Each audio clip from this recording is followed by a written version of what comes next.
L'IA menace-t-elle ceux qu'on appelle les cols blancs? C'est en tout cas la question qu'on peut se poser alors qu'Amazon s'apprête à supprimer 14 000 postes parmi des fonctions stratégiques comme des RH, du personnel travaillant dans la pub et des cadres. Et justement, chez 20 minutes, avant de peut-être perdre notre boulot, on a décidé d'en discuter avec Jean-Gabriel Ganassia, expert des intelligences artificielles. Comme avec toute évolution technologique, on peut craindre une évolution des métiers et éventuellement la disparition de certains emplois. En 2025, dans le secteur technologique, 180 000 suppressions de postes ont été recensées.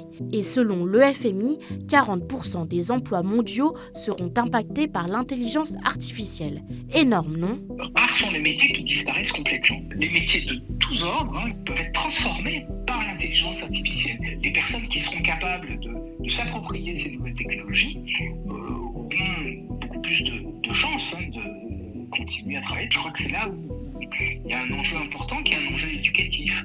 Il va falloir former des personnes tout au long de leur vie. Amazon n'est pas la seule entreprise à licencier un grand nombre de ses têtes pensantes, y préférant l'intelligence artificielle. D'importantes suppressions de postes chez les cols blancs, autrement dit les salariés exerçant des tâches administratives et ou intellectuelles, ont aussi eu lieu chez des entreprises comme Microsoft ou Meta. Car aujourd'hui, oui, c'est fou tout ce que l'IA peut faire, et aussi tous les métiers qu'elle touche. Parmi les salariés licenciés par Microsoft, par exemple, on retrouve beaucoup de développeurs.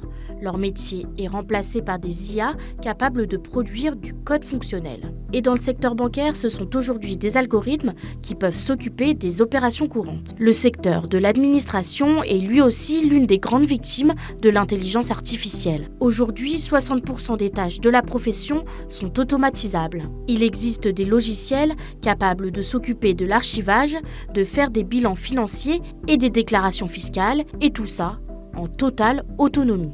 Autre exemple, dans le secteur du droit, on se rend compte que certaines IA génératives peuvent produire des documents juridiques à un niveau très poussé. Des tâches comme la lecture de contrats ou la rédaction de synthèse sont aujourd'hui transférées à des outils spécialisés. Et fait encore plus marquant, cet été, lors des Olympiades internationales de mathématiques, certains systèmes d'intelligence artificielle ont obtenu des médailles d'or face aux meilleurs jeunes de moins de 20 ans de la discipline. Finalement, l'IA ne se contente plus d'optimiser, elle remplace. Et elle n'en est qu'à ses débuts.